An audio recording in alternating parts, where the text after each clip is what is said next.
Good evening. This is Worldview Network. Today's headlines lead with critical developments overseas. For years, Mojtaba Khamenei operated in the shadows. Today, he holds one of the most powerful positions in the Middle East. His decisions could shape war, peace, and nuclear negotiations for years to come. Here is the report.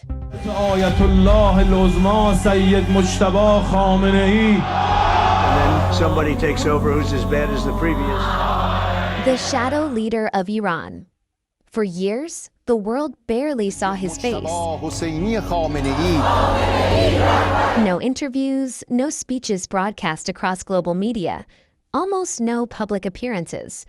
Yet, intelligence agencies believed he was one of the most powerful men in Iran.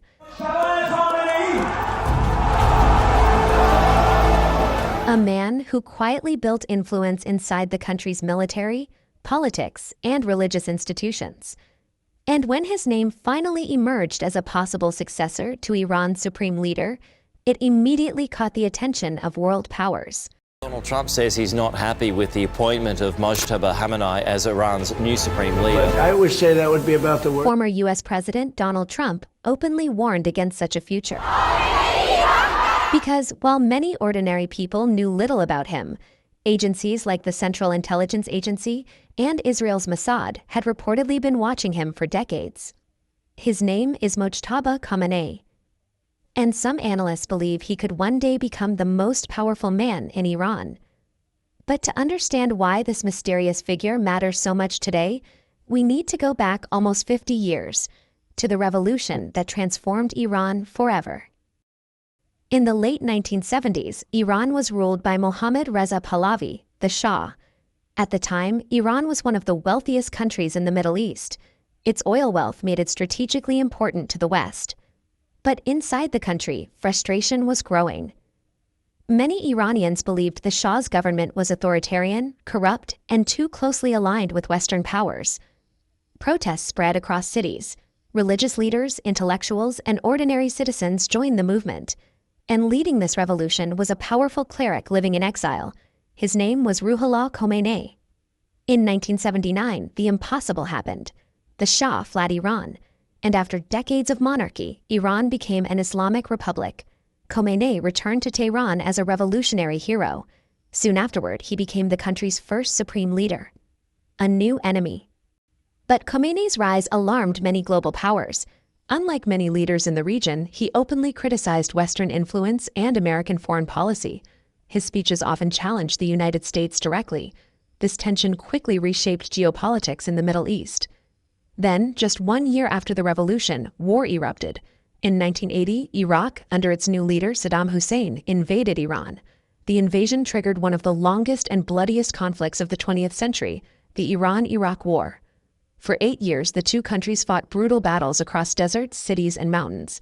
Hundreds of thousands of people died, and an entire generation of young Iranians grew up surrounded by war. One of them was a young boy named Mojtaba, a childhood in war. During the war, Mojtaba's father, Ali Khamenei, was already rising in Iran's political leadership. In 1981, after Iran's president was assassinated in a bombing, Ali Khamenei became the country's new president. At that time, Mojtaba was still a teenager. Like many boys his age, he went to school and lived a relatively normal life. But the war was everywhere. Air raid sirens, funerals for soldiers, stories from the front lines. For Mojtaba, war wasn't a distant headline, it was part of everyday life. And when he turned 17, he made a decision that surprised many observers. He joined Iran's military, the soldier. Despite being the son of Iran's president, Mojtaba reportedly fought as a regular soldier. Accounts from that time suggest he served near the front lines alongside other Iranian troops. For many soldiers, this earned him respect. Because in a country defined by sacrifice during the war, sharing the same dangers mattered. The conflict finally ended in 1988. After 8 devastating years, Iran and Iraq accepted a ceasefire. But the war left deep scars on both nations. And for Mojtaba, those years shaped his identity. He was no longer just a political figure's son. He was a veteran of one of the region's most brutal conflicts. The second supreme leader. In 1989, another historical moment arrived. Iran's founding leader, Ruhollah Khomeini, died. Once again, Iran faced a critical question. Who would lead the country now? The decision was left to the Assembly of Experts, a council of senior clerics responsible for selecting the supreme leader. After intense discussions, the council voted. The new supreme leader would be Ali Khamenei. With that decision, Mojtaba Khamenei suddenly became the son of the most powerful man in Iran. But instead of immediately entering politics, he continued building connections inside Iran's military and religious institutions. After years in the military environment, Mojtaba eventually turned towards religious studies. He enrolled in Iran seminaries and began studying Islamic theology and jurisprudence. For the first time, he was seen wearing the traditional robes of a cleric rather than military clothing. This dual background, soldier and scholar, made him unusual. Many religious leaders came purely from academic or clerical backgrounds, but Mojtaba had experienced war firsthand, and this combination would later shape how many people viewed him. A hidden power. Despite his growing influence, Mojtaba remained mostly invisible to the public. He rarely gave interviews, he avoided media appearances, very few photographs of him circulated outside Iran. But in the early 2000s, something unexpected happened. The whistleblowing platform WikiLeaks published leaked diplomatic cables. Some of these documents described Mojtaba Khamenei as one of the most influential figures behind the scenes in Iranian politics. According to those reports, he had strong connections within Iran's military and intelligence services. Some analysts even speculated that he could one day succeed his father. At the time, this idea seemed unlikely, but the possibility was now on the radar of intelligence agencies around the world.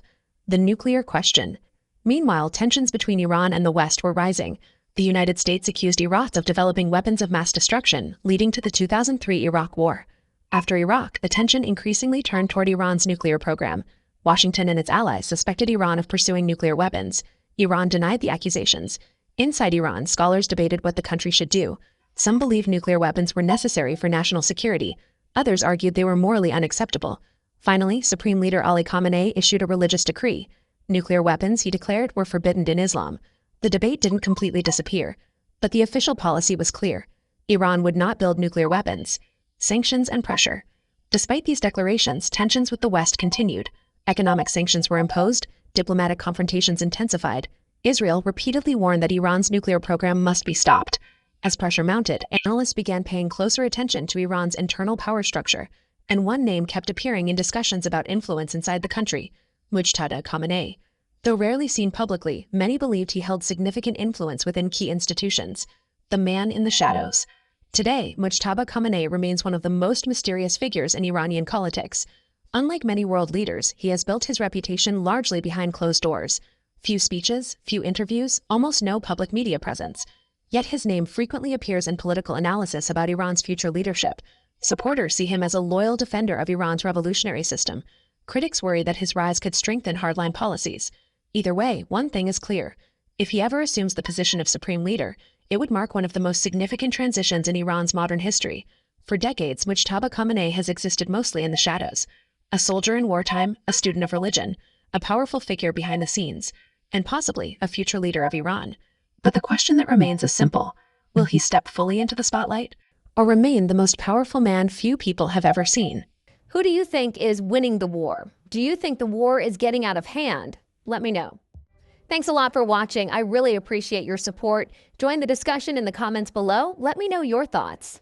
Please subscribe and like the video if you want to stay updated. And click the videos on the screen to see another. I'll see you soon.